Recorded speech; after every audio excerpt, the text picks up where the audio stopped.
מחזיק לפניי מסמך של האו"ם, New World Order, UN Agenda. אני אומר לכם ישר את התרגום.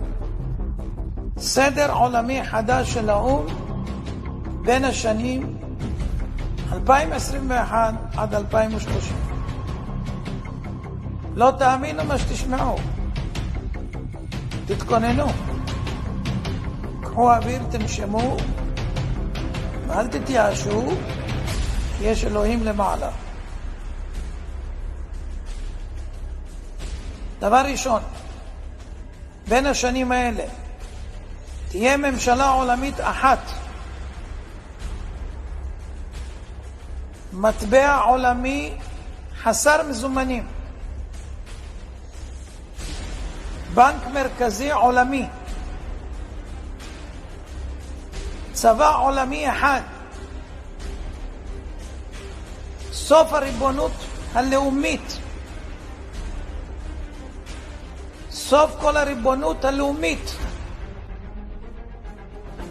סוף כל הרכוש בבעלות פרטית, סוף התא המשפחתי, סילוק אוכלוסין, שליטה בגידול האוכלוסייה וצפיפות האוכלוסייה, חובה מרובה בחיסונים, הכנסה בסיסית אוניברסלית, הכוונה משכורת צנע,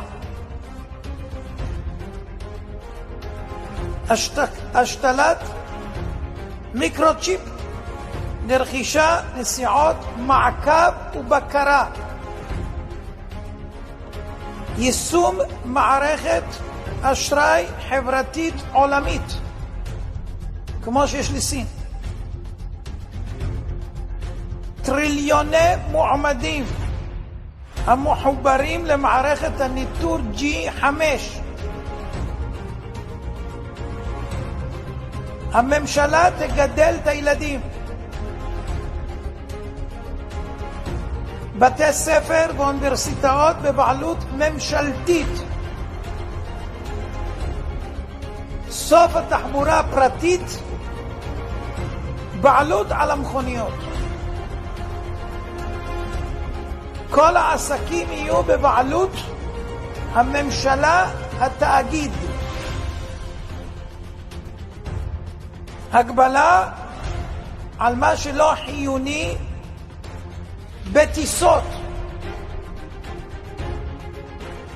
בני אדם ירוכזו באזורי התיישבות אנושית, ערים, סוף ההשקיה, סיום המשק הפרטי החי והמרעה, סוף הבתים המשפחתיים, שימוש מוגבל בקרקע המשרתת צרכים אנושיים, איסור של תרופות טבעיות שאינן סינתטיות ורפואה נוטורופטית, וסוף דלק מאובנים. עד כאן המסמך. מי שמבין, אנחנו נתגעגע לפרעה,